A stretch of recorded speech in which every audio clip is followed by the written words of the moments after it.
আসসালামু আলাইকুম এভরিওয়ান। অদ্ভুত তোর মায়া গল্পের চতুর্থ পার্ট। তো চলো বেশি কথা না কইয়া গল্প শুরু করা যাক। তনু, তোর খুব অহংকার তাই না এই অফিস আদালত নিয়ে? একটা কথা জানিস তো তনু, অহংকার সৃষ্টিকর্তার গায়ের চাদর। তুই কিন্তু সৃষ্টিকর্তার গায়ের চাদর নিয়ে টান দিয়েছিস। সৃষ্টিকর্তা কিন্তু তোকে ছাড়বে না।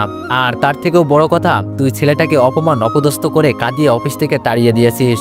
তোর অফিসের সিকিউরিটিরা যখন তোর কথা মতন ছেলেটাকে ঘাড় ধাক্কা দিয়ে বের করে দিয়েছে, তখন ছেলেটা আমার চোখের সামনে দিয়েই চোখের পানি ফেলতে ফেলতে গিয়েছে। আমি ছেলেটার কান্নার সাথে সাথে ভিতরের আত্মদান দেখতে পেয়েছি। তনু, আমি তোর মা হয়ে বলছি, বিশ্বাস কর, ছেলেটার একটা চোখের পানিও যদি এই অফিসের মধ্যে পড়ে, তাহলে অভিশাপে তোর পুরো অফিস ধ্বংস হয়ে যাবে। এখনো সময় আছে, যদি সম্ভব হয় ছেলেটার কাছে ক্ষমা চেয়ে তাকে ফিরিয়ে নিয়ে আয়। তনু বলল, ঠিক আছে মা, মানলাম আমার ভুল হয়েছে। কিন্তু মা, তুমি কি জানো, শুধুমাত্র ওই আকাশের কারণে আমার শরীরে পরপুরুষ স্পর্শ করেছে।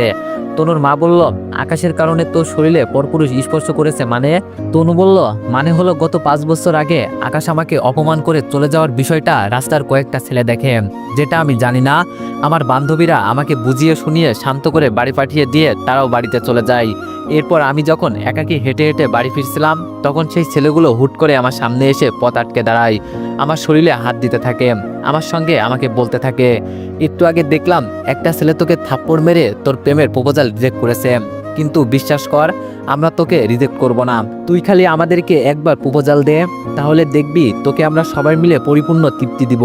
মা, সেই দিন আমি কোনো মতে ছেলেগুলোর হাত থেকে নিজেকে বাঁচিয়ে দৌড়ে পালিয়ে নিজের ইজ্জত বাঁচিয়েছি, না হয়তো সেই দিন আমার সর্বনাশ হয়ে যেত। আর এই জিনিসটা একমাত্র আকাশের কারণে হয়েছে। সে যদি আমাকে গ্রহণ করে নিত, তাহলে ছেলেগুলো আর ওই কথাগুলো বলে আমার সাথে অসভ্যতামি করতে পারতো না।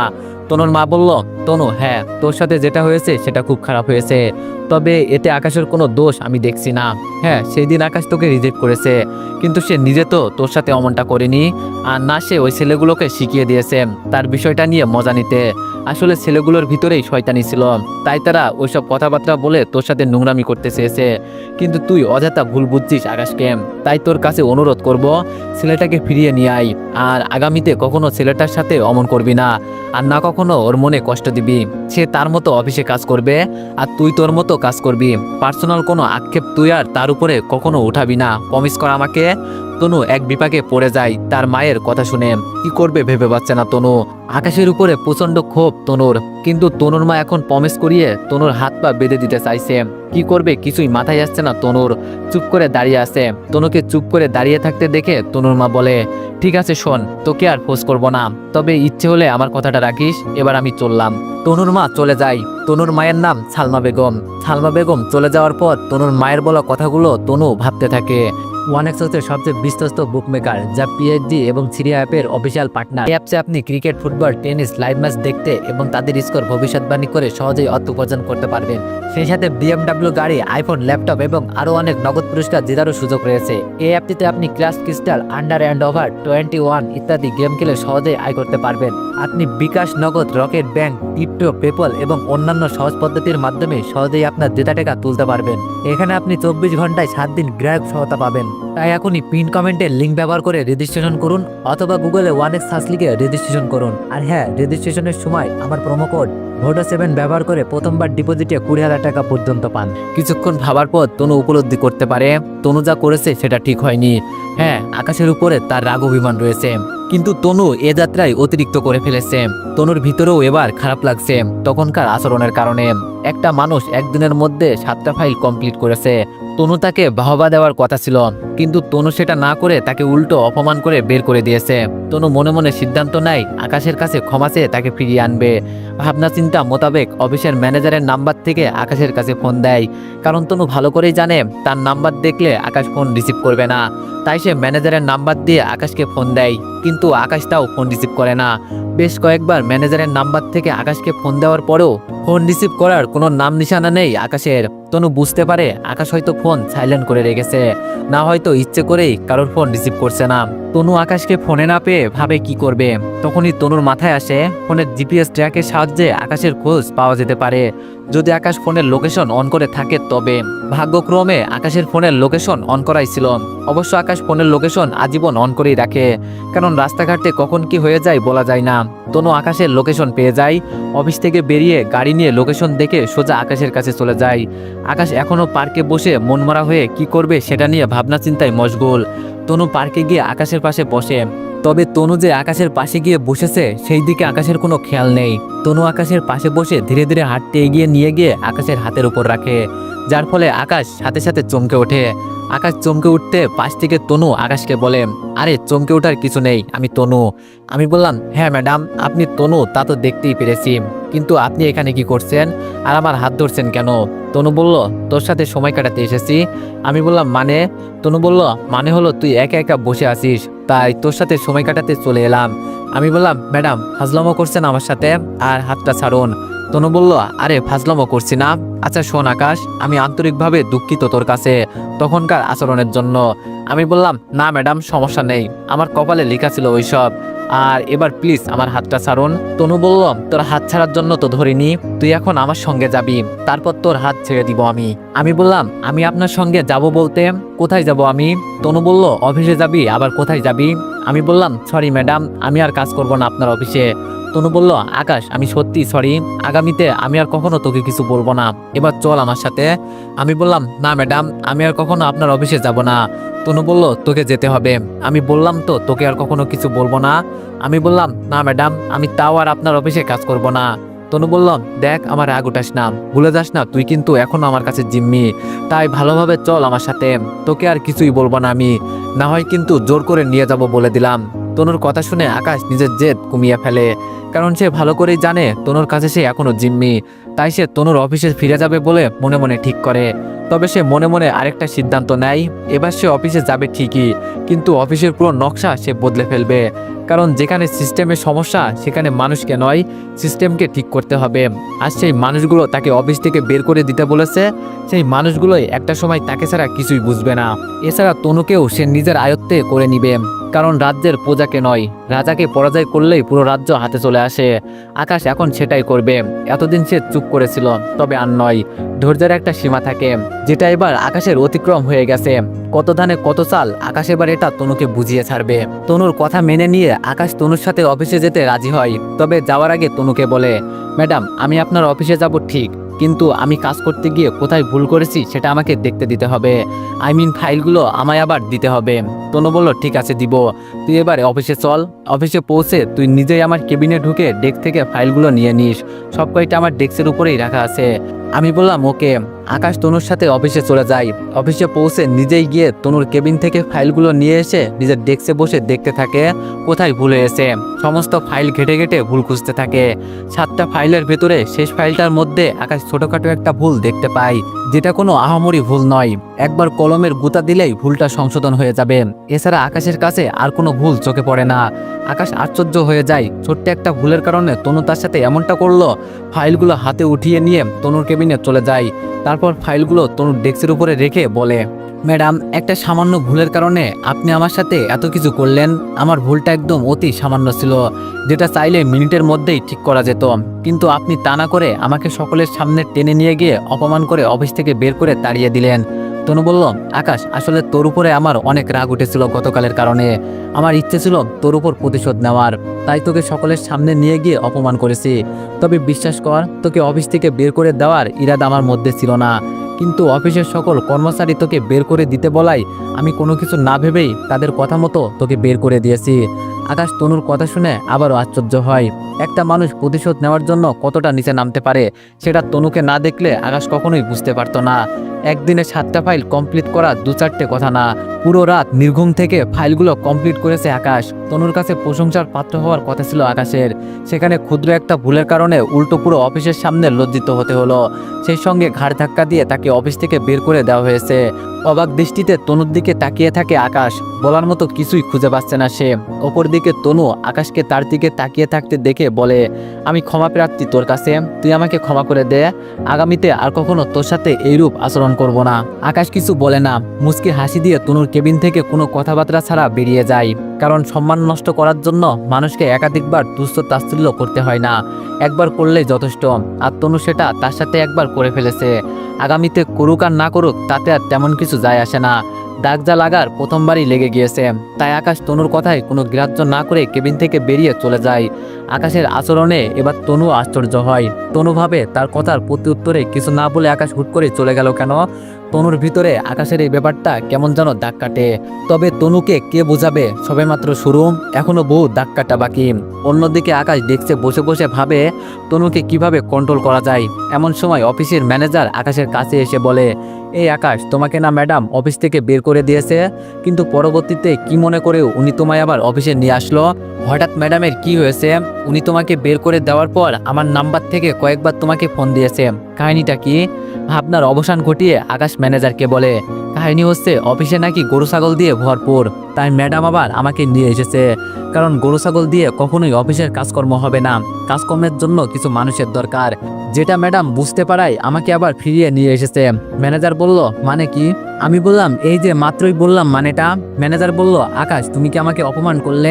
আমি বললাম, ওমা, আপনাকে অপমান কেন করব? ম্যাডামের যা ভাষ্য আমি তো তাই আপনাকে বললাম। ম্যানেজার লজ্জা পেয়ে চলে যায়। ম্যানেজার থেকে মুখে পানি ছুড়ার মারার প্রতিশোধ নিয়েছে আকাশ। ম্যানেজার চলে যাওয়ার পর আকাশ আবারও ভাবতে থাকে তনুর বিষয় নিয়ে। ভাবতে ভাবতে একটা বুদ্ধি আসে আকাশের মাথায়। আকাশ এবার বুদ্ধিটা কাজে লাগাবে। অবশ্য আকাশের এখন তেমন কোনো বুদ্ধি খাটানোর প্রয়োজন নেই, কারণ তনু তাকে বলেই দিয়েছে সে আগামীতে আর তাকে কিছু বলবে না। কিন্তু তারপরও তনুকে রিয়েলাইজ করানো উচিত তনু যেটা করছে সেটা অনেক বড় অন্যায়। না হয়তো একই ভুল তনু পরবর্তীতে আবারও করতে পারে। আকাশ যথারীতি প্রিপারেশন নিয়ে বসে থাকে। দুপুরে লাঞ্চের কিছু সময় আগে তনুর কেবিন থেকে আকাশের ডাক আসে। আকাশ তনুর কেবিনে যায়। তনু আকাশকে নিজের কেবিনে ডেকে নিয়ে ব্যাগ থেকে 1000 টাকার একটা নোট আকাশকে এগিয়ে দিয়ে বলে, এই নে 1000 টাকা, এই টাকা দিয়ে অফিসের বাইরে যেই ক্যান্টিনটা আছে সেখান থেকে আমার আর তোর জন্য 2 প্যাকেট খাবার কিনে নিয়ে আয়। আজ দুপুরে আমরা দুইজন একসাথে লাঞ্চ করব। আকাশ তনুর থেকে টাকাটা নিয়ে চুপচাপ কোনো কথাবার্তা ছাড়া কেবিন থেকে বেরিয়ে ক্যান্টিনে চলে যায়। কিছু সময় পর ক্যান্টিন থেকে খাবার নিয়ে ফিরে আসে। তনুর দেয়া টাকা থেকে খাবার আনার পর অতিরিক্ত অনেক টাকা বেঁচে যায়। আকাশ খাবারের প্যাকেট এবং অতিরিক্ত টাকাগুলো তনুর ডেস্কের উপরে রেখে কেবিন থেকে বেরিয়ে আসার উদ্দেশ্যে হাঁটা দেয়। তনু আকাশের আচরণে যথারীতি আবারও আশ্চর্য হয়, তবে আগেরবারের চাইতে এবার একটু বেশি আশ্চর্য হয়, কারণ আকাশকে 2 প্যাকেট খাবার আনতে তনু বলেছিল, কিন্তু আকাশ 1 প্যাকেট খাবার নিয়ে এসেছে। তার উপরে কোনো কিছু না বলেই সে চলে যাচ্ছে। তনু পিছন থেকে আকাশকে ডেকে বলে, এই তুই কোথায় যাচ্ছিস? আর তোকে না বললাম 2 প্যাকেট খাবার আনতে? তাহলে তুই 1 প্যাকেট খাবার এনেছিস কি করতে? আমার কথাটা কি তোর কানে যায়নি? আমি বললাম, গিয়েছে। তনু বলল, তাহলে 2 প্যাকেট খাবার আনিসনি কেন? আমি বললাম, প্রয়োজন মনে করিনি তাই। তনু বলল, মানে? আমি বললাম, মানে হলো আপনি অফিসের বস আর আমি সামান্য একজন কর্মচারী। আপনার সাথে একসঙ্গে খাবার খাওয়াটা আমার শোভা পায় না। এছাড়া আপনি আমাকে মাসিক বেতন দিবেন কাজের জন্য, যেই টাকা দিয়ে আমার সারা মাস ঘর আর নিজের পকেট চলবে। তাহলে অযথা নিজের টাকা রেখে আপনার টাকায় খেতে যাব কেন? তাই আর নিজের জন্য খাবার কিনে আনিনি। আচ্ছা ম্যাডাম, এবার আমি গেলাম, আপনি খেয়ে নিন। আকাশের কথা শুনে তনুর মাথা পুরোপুরি আউলে যায়। তনু পুরো হতভম্ব হয়ে গেছে আকাশের কথা শুনে। তনুর এখন কেমন রিয়াকশন করা উচিত তনু নিজেও বুঝে উঠতে পারছে না। আকাশ তনুর মাথা আউলে দিয়ে কেবিন থেকে বেরিয়ে চলে গেছে। তনুর ইচ্ছে করছে পুরো কেবিনের সমস্ত জিনিসপত্র ভেঙে চুরমার করে ফেলতে। ভয়ানক রকমের রাগ উঠেছে তনুর, তবে তনু নিজেকে কোনোভাবে সামলে নাই আর রাগটা ঝাড়ে খাবারের উপরে। আকাশের আনা খাবারের প্যাকেট তনু কোনো প্রকার হাত দেয় না, খাবারগুলো ডেস্কের উপরে রেখে কাজ করতে থাকে। অন্যদিকে আকাশ তনুকে কৌশলে মার দিয়ে ডেস্কে এসে বসে আছে। মায়ের প্রতিক্রিয়ায় তনুর ভিতরটা জ্বলছে, কিন্তু তনু কিছুই বলতে পারছে না আকাশকে। না খেয়েই তনু সারাটা দুপুর কাটায়। বিকেলবেলায় অফিস ছুটি হওয়ার মিনিট 5 আগেই তনু কেবিন থেকে বেরিয়ে আকাশকে বলে, কাজটা ঠিক করিসনি। অনেক ইচ্ছে ছিল দুপুরে দুইজন একসঙ্গে খাবার খাবো, কিন্তু তুই আমার ইচ্ছাটা পূরণ হতে দিলি না। তোর উপরে রাগ করে আমার দুপুরে খাবারটা আর খাওয়া হয়নি। যাক, যা করেছিস ভালোই করেছিস। এবার প্রিপারেশন নে বাড়ি যাওয়ার, আর কিছু সময়ের মধ্যেই অফিস ছুটি হয়ে যাবে। তনু আকাশকে কয়েকটা কথা বলে অফিস থেকে বেরিয়ে যায়। এইদিকে আকাশ তনুর কথা শুনে বুঝতে পারে তার বুদ্ধি কাজে দিচ্ছে। সে যেই হাতিয়ার তনুর উপরে প্রয়োগ করেছে সেটা থেকে সহজে মানুষ বাঁচতে পারে না। তনু যাওয়ার পর আকাশ হাসতে হাসতে নিজের ব্যাগ গুছিয়ে নেয়। এরপর অফিস ছুটি হতেই সে বাড়ি চলে যায়। এভাবে দিন কাটতে থাকে। আকাশ নিজেকে একদম লিমিটে নিয়ে আসে। তনু আকাশকে কোনো কাজের জন্য ডাকলে আকাশ খুব ভেবেচিন্তে তনুর সাথে কথা বলে, সবসময় মুখ গম্ভীর করে রাখে তনুর সামনে গেলে। এক কথায় আকাশ তনুকে এটা বোঝায় আকাশ তার সাথে কথা বলতে ইন্টারেস্টেড না, সেটা হোক কাজের কথা বা এমনিতেই কোনো কথা। আকাশ তনুর সাথে এই জিনিসটা প্রতিদিন করতে থাকে। কিছুদিন যাওয়ার পর তনু লক্ষ্য করে আকাশ কেমন যেন পাল্টে গেছে, আকাশের ভিতরে কেমন যেন পরিবর্তন এসেছে। একটা সময় তনুর সাথে সে সাধারণভাবেই কথা বলতো, কিন্তু এখন কেমন যেন একরকমের হয়ে গেছে। নিশ্চুপে একটা ভাব চলে এসেছে আকাশের মাঝে। ছোটখাটো কোনো কথায় মাথা নাড়িয়ে জবাব দেয়, খুব গুরুত্বপূর্ণ কিছু হলে তখন গুনে গুনে এক দুইটা কথা বলে। সেই প্রথমের আকাশের সাথে এখনকার আকাশের তনু কোনোভাবেই মিলাতে পারছে না। আকাশের পরিবর্তনে তনুর ভিতরে কেমন যেন একটা প্রভাব পড়ে, তবে তনু সেটা আকাশের সামনে প্রকাশ করে না। এভাবেই চলতে থাকে। একদিন অফিস চলাকালীন সময়ে তনু আকাশকে ডেকে বলে, আজ রাতে একটা পার্টি আছে যেখানে আমার সাথে তোর যেতে হবে। পার্টিটা রেখেছে আসাদ নামক একজন ভদ্রলোক, যিনি কিনা আমার বিজনেস পার্টনার। সেখানে আমার পরিচিত আরও অসংখ্য লোক থাকবে, আর পার্টিতে সোয়ানও আসবে, কারণ আসাদ সাহেব আমাকে চেপে ধরেছে পার্টিতে নিজের জীবনসঙ্গিনী সম্পর্কে সবাইকে জানাতে এবং বিয়ের ডেট সম্পর্কে অ্যানাউন্স করতে। শোন, তুই ভালো জামা কাপড় পরে রেডি হয়ে মাগরিবের পর আমার বাসার নিচে চলে আসিস। তারপর আমরা দুইজন গাড়ি করে যাব, আর সোহানও সময় মতো সেখানে পৌঁছে যাবে। আমি বললাম আচ্ছা। মাগরিবের পর রেডি হয়ে আকাশ তনুর বাসার নিচে চলে যায়। তনুও রেডি হয়ে নিচে আকাশকে নিয়ে গাড়ি করে পার্টিতে এসে হাজির হয়। আকাশ পার্টিতে এসে এক কোনায় চুপচাপ দাঁড়িয়ে আছে, আর তনু তার থেকে কিছুটা দূরে দাঁড়িয়ে একটা মেয়ের সাথে কথা বলছে। এমন সময় আজাদ সাহেব তনুর কাছে গিয়ে বলে, স্পিকার হাতে নিয়ে স্টেজে গিয়ে সবাইকে নিজের জীবনসঙ্গী সম্পর্কে জানাতে। তনু আজাদ সাহেবকে বলে, আর একটু পরেই সেই স্টেজে গিয়ে সবাইকে নিজের সম্পর্কে বলবে এবং সবাইকে নিজের জীবনসঙ্গিনীর সাথে পরিচয় করিয়ে দিবে। আজাদ সাহেব চলে যায়। তনু মেয়েটার সাথে কথা বলা বাদ দিয়ে আকাশের কাছে এসে বলে, আর কত সময় অপেক্ষা করব সোয়ানটার জন্য আল্লাহ জানে। সে এখনো আসছে না কেন? মাথাটা পুরো খারাপ হয়ে যাচ্ছে। আচ্ছা, তুই কি একটু গেটের সামনে গিয়ে দেখবি সোয়ান আসছে কিনা? আমি বললাম আচ্ছা দেখছি। আকাশ গেটের সামনে চলে যায় সোয়ান আসছে নাকি দেখার জন্য, কিন্তু সোয়ানের আসার কোনো নামগন্ধই নেই। আকাশ ফিরে এসে তনুকে বলে, সোয়ানকে দেখতে পাওয়া যায়নি। তনু আকাশের কথা শুনে আকাশকে বলে, ওর আসার গুষ্টি মারি, ওর আর আসতে হবে না, তুই চল আমার সাথে। তুই একদম চুপচাপ থাকবি, আর আমি ডাকলে পরে তুই আমার কাছে যাবি, আর আমি যেমন যেমন বলবো তুই শুধু সেটার উপরে ভিত্তি করে পরে সবাইকে কিছু বলবি। আকাশ কিছুই বলে না। তনু আকাশকে নিয়ে গিয়ে সামনে একটা জায়গায় দাঁড় করিয়ে দেয়, আর সে স্পিকার হাতে নিয়ে স্টেজে গিয়ে ওঠে। এরপর আকাশকে সবাইকে দেখিয়ে বলে, ওই যে মানুষটা সে হচ্ছে আমার প্রিয় মানুষ, আর আমরা দুইজন প্রেমিক প্রেমিকা। দুইজনের মধ্যে গভীর প্রেম চলছে। অল্প কয়েকদিন পরেই আমরা দুইজন বিবাহ করব। তনু আকাশকে নিজের বয়ফ্রেন্ড বলে পরিচয় করিয়ে দিয়ে আকাশকে স্টেজে ডেকে তার হাতে স্পিকার দিয়ে বলে তাদের দুজনের সম্পর্কে কিছু বলতে। আকাশ স্টেজে গিয়ে সোজা তনুর মুখে চুলকানি মেখে দিয়ে বলে, আমরা দুইজন কোনো প্রেমিক প্রেমিকা নয়। আমি ওনার অফিসের একজন কর্মচারী, আর উনি আমার অফিসের ম্যাডাম। ওনার বয়ফ্রেন্ড হচ্ছে সোয়ান নামক একজন ভদ্রলোক, যিনি এই পার্টিতে আসার কথা ছিল, কিন্তু কোনো কারণে উনি আসতে না পারায় ম্যাডাম আমাকে ওনার বয়ফ্রেন্ড বলে পরিচয় করিয়ে দিয়েছে। কিন্তু আমি চাই না আপনারা কেউ বিভ্রান্ত হন, তাই ওনাকে আরও কিছুটা সময় দিন।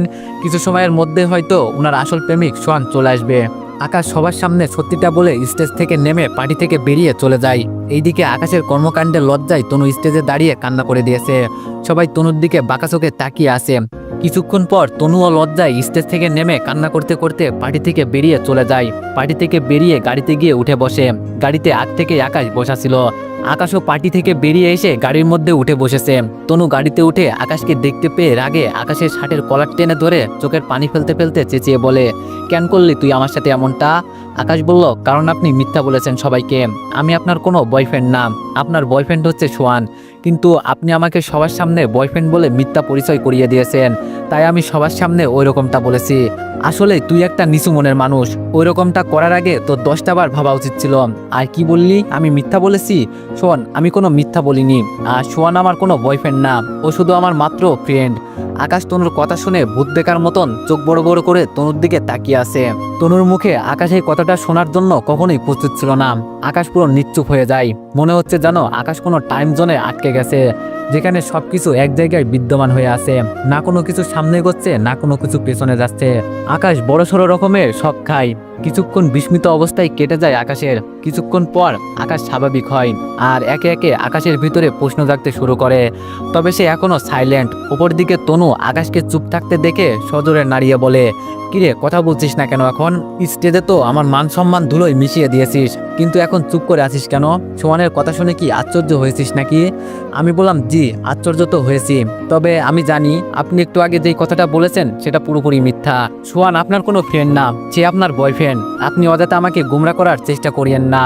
তনু বলল, আকাশ আমার মাথা কিন্তু প্রচন্ড খারাপ হচ্ছে, এবার তোকে কিন্তু গলা টিপে মেরে ফেলবো বলে দিলাম। এ অসভ্য, আমার কথাগুলো তোর কাছে কি কারণে মিথ্যা বলে মনে হচ্ছে? আমি বললাম, কারণ সেই শুরু থেকেই দেখে আসছি আপনার কাণ্ড কারখানা, এবং আপনি নিজেই বলেছেন সোহান আপনার বয়ফ্রেন্ড, কিন্তু আজ এসে বলছেন সে আপনার ফ্রেন্ড। ম্যাডাম, আপনি এক মুখে কয় ধরনের কথা বলেন? তনু বলল, আমি এক মুখে হাজার ধরনের কথা বলি, তবে সত্যি এটাই, সে আমার ফ্রেন্ড, বয়ফ্রেন্ড না। আমি বললাম, তাহলে আজ এসব কি ছিল? সোহান পার্টিতে আসলে আপনি ওকে সবার সাথে পরিচয় করিয়ে দিবেন এবং সেই সঙ্গে নিজের বিয়ের ডেট অ্যানাউন্সমেন্ট করবেন, কিন্তু কোনো কারণে সোহান না আসায় এখন কথার মোড় ঘুরলো কেন? তনু বলল, সে আমার বয়ফ্রেন্ড হলে তবেই তো পার্টিতে আসবে, কিন্তু সে তো আমার বয়ফ্রেন্ড না, আর সেই পার্টি সম্পর্কে কোনো কিছুই জানে না, আর না তাকে আমি কিছুই বলেছি। সে যদি সত্যি আমার বয়ফ্রেন্ড হতো তাহলে সে এত সময় এই পার্টিতে থাকতো, কিন্তু সে আমার ওইরূপ কেউই লাগে না, দেখেই তো আজ পার্টিতে আসেনি। আমি বললাম, মানে কি? সে যদি না আসার হয় তাহলে আপনি আমাকে গেটের সামনে গিয়ে সোহান আসছে কিনা সেটা দেখার জন্য পাঠিয়েছিলেন কেন? তনু বলল, কারণ এটা একটা প্ল্যান ছিল তোকে হতাশ করার। আকাশ তনুর কথার আগামাতা কিছুই বুঝে উঠতে পারছে না, কেমন যেন পেছনো লাগছে তনুর কথাগুলো তার কাছে। তাই সে তনুকে বলে, ম্যাডাম, আমি আপনার কোনো কথাই বুঝে উঠতে পারছি না। প্রথমে বললেন সোহান আপনার বয়ফ্রেন্ড না, আবার বললেন সোহান পার্টি সম্পর্কে কিছুই জানে না, কিন্তু আপনি আমাকে ওর খোঁজে গেটে পাঠিয়েছেন, আবার পরিশেষে বলছেন তার খোঁজে পাঠানোর কারণ ছিল আমাকে হতাশ করা। ম্যাডাম, এই সমস্ত কথা শুরু থেকে আমাকে আবার বুঝিয়ে একটু বলবেন। তনু বলল, ঠিক আছে শোন, এতদিন সোহান সম্পর্কে যা শুনেছিস সব মিথ্যা, আর যা দেখেছিস সব আমাদের সাজানো নাটক ছিল, আর এইসব কিছু করার পিছনে কারণ ছিল তোকে কষ্ট দেওয়া, কারণ তুই আমাকে 5 বছর আগে কষ্ট দিয়েছিস, তাই তোর উপরে প্রতিশোধ নেওয়ার জন্য এমনটা করেছিস সোহানের সাথে মিলে। তোর উপরে আমার অনেক অভিমান, আমি তোকে বিয়ে করেছি নিজের কাছে রেখে কষ্ট দেওয়ার জন্য, তবে সব কিছুর ভিড়ে আমার মন তোকে এখনো ভালোবাসে, আর আমার সাথে তোর বিষয়টা যেভাবেই হোক না কেন, আমি জানি আমি অন্য কোনো পুরুষের সাথে মিশলে তোর খারাপ লাগবে, আমি সেই জন্য সোহানের সাথে মিলে এমনটা করেছি। আর আজকে এই পার্টিতে নিজের ব্যক্তিগত সম্পর্কে জানানোটা আমার অনেক প্রয়োজন ছিল, কারণ আজাদ সাহেব আমাকে পছন্দ করে, কিন্তু ওনাকে আমি পছন্দ করি না, তাই উনি আমাকে পছন্দ করেন এই বিষয়টা আমাকে জানানোর পর আমি বলেছিলাম আমি সিরিয়াস একটা রিলেশনে আছি, তাই আমার একজনকে নিজের বয়ফ্রেন্ড বলে পরিচয় করিয়ে দেওয়াটা আবশ্যক ছিল। আমি চাইলে সোহানকে সবার সামনে বয়ফ্রেন্ড বলে পরিচয় করিয়ে দিতে পারতাম, কিন্তু কেন জানি অমনটা করতে আমার মন মানছিল না, আর তাছাড়া এটা নিয়ে পরবর্তীতে সমস্যাও হতে পারে, কিন্তু তোর বিষয়টা নিয়ে আমার মনে কোনো দ্বিধাবোধ কাজ করছিল না, কারণ তোকে আমি ভালোবাসি, আর তোর সাথে আমার বিয়ে হয়েছে, তার উপরে তুই আমার হাজবেন্ড, মোট কথা সবকিছু মিলিয়ে মনের মধ্যে একটা আস্থা হচ্ছিল, সেজন্য আজ আমি তোকে এখানে এনে সবার সামনে নিজের বয়ফ্রেন্ড বলে ইন্ট্রোডিউস করিয়ে দিয়েছি, কিন্তু তুই আমার মান সম্মান এক মুহূর্তের মধ্যেই সব ধুলোই মিশিয়ে দিয়েছিস। তো এভরিওয়ান, নেক্সট পার্টের জন্য সবাই একটু বেশি বেশি কমেন্ট আর একটু লাইক করে দিও। ধন্যবাদ।